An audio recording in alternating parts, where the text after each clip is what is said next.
retired English instructor, Liegh McInnis.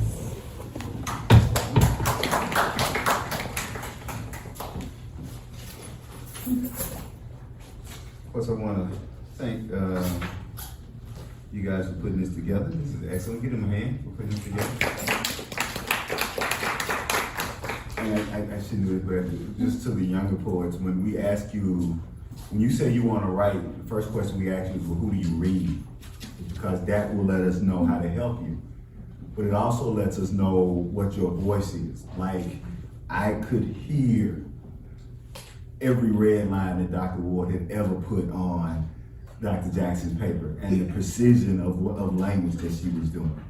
I could hear the Appalachian poets when Dr. Smith was reading. And I could hear, particularly in that last poem, for whatever reasons, Gilded Sixpence and Zora Neale Hurston every time that Dr. Smith Spears writes. And so that's just to let you guys know that all writing is metatextual. It's responding to something else.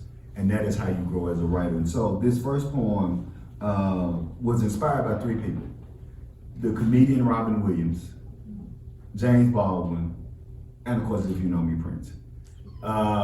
And it's about, as writers, you have to accept that you are odd if you're an artist.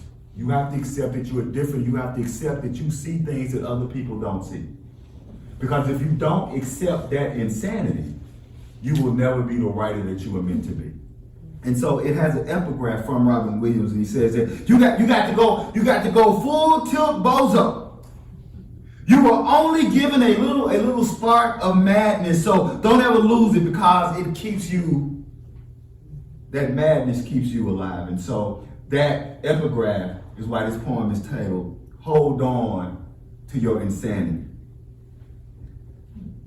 The well-dressed carnival clowns have waged war on the insane. It's open season on the mentally disturbed, as if it's our fault that our brains are too big for our bodies, or that our creativity overcrowds the closets of our minds, or that our imagination is a river that floods their dry reality.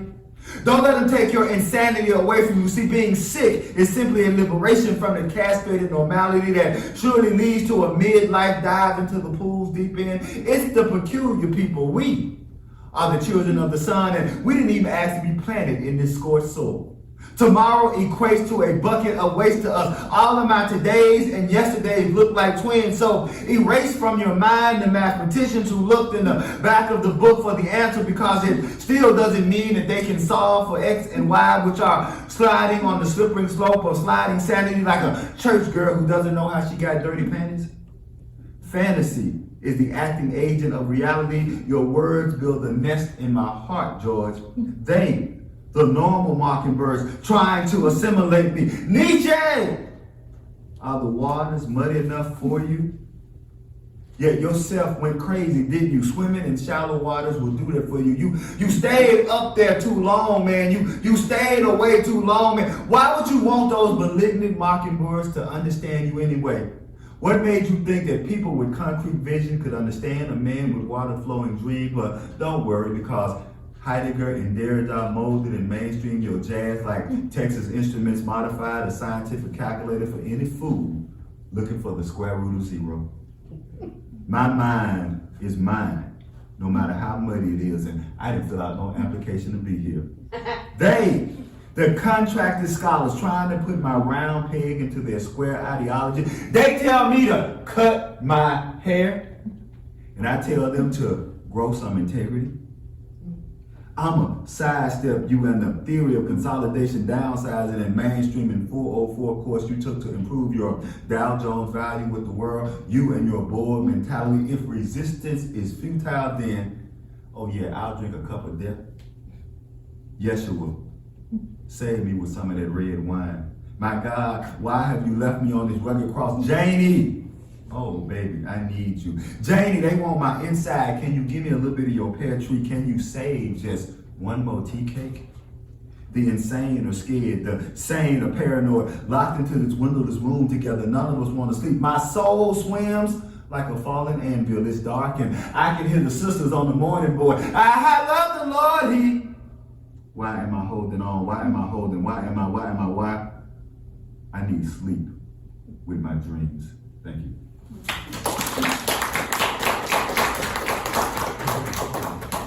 So this last poem, I wrote this poem in 2016. It's been published in 3 different journals, but I have never read it. So this is the first time I've ever read it. Because someone told me you need to read it. I said, okay. And I wrote it in 2016, the day that Prince died. And that's why I've never read it. So it's simply titled, We Be Purple Hippies, a poem for his royal badness. We be purple hippies cause we smoke dreams laced with stainless steel integrity. We wear midnight black creativity and snow white fearlessness wrapped around us like a pinstripe zoo suit. We bang our heads on the one to chocolate ideas that's been dipped in liquid funkadelic. See, money be that AIDS, always introducing death to our system. So we do the splits in a split second whenever fishy smiles and greasy palms try to slap us on our backs while picking our pockets of that soul that their soil is too barren to grow. We be purple hippies cause we ride buses with 2 seats that swim on water rather than street jet. We understand that Noah's boat didn't have no Jim Crow seating capacity, so we bypass frigid and fragmented fools that are too frozen in the clutches of race to punch their freedom ticket in time. We be Paisley parking because whiteness may be the winning number to the lotto card of plastic dreams, but they be melting under the rock fire showers of swirling truth the day that the last pebble of their sand left their hourglass that's been empty longer than their cloudy minds would allow them to realize. So if bloody justice is a resurrection, blue-green sky give birth to royal, then revelation provided a prophecy of purple rain long before pimped out prophet and pumps played in your ear hole. But iron hearts used to get rusty too quick when they tried to oil themselves with greenbacks rather than soaking themselves with sugarcane and hoods. We be purple history. We be purple hippies because we read the word before he was ripped from the sky and understand that we be spiritual feet temporarily tap dancing in Stacey Adams before the curtain for Act 4 dropped them 1,000 years on us. That's why we shine in technicolor bliss that pisses off peacocks. We be playing in the sunshine, not worrying about them sign of the times, cause dirty minds ain't always nasty like a revolution. Got to have some spilled sons and daughters for Margaret's new earth to become the phoenix.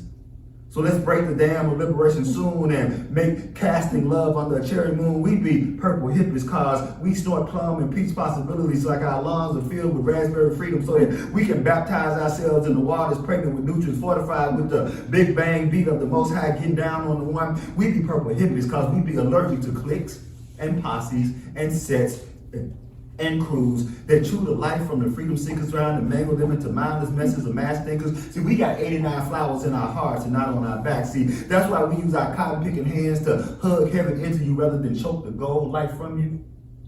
We be purple hippies because we be higher than your flat top liberations cause keeping it real is mostly the mission statement of a gatekeeper who be waiting on somebody else to give him the keys. We be badder than that camel squeezing through the eye of the needle cause we got naked before it was fashionable cause heaven ain't no place for a spirit covered in a man-made suit of lies.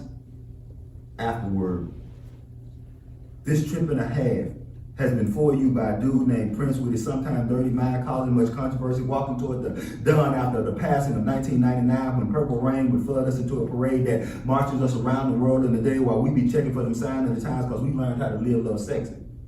Now he be one of them rainbow children to be eternally free. Thank you.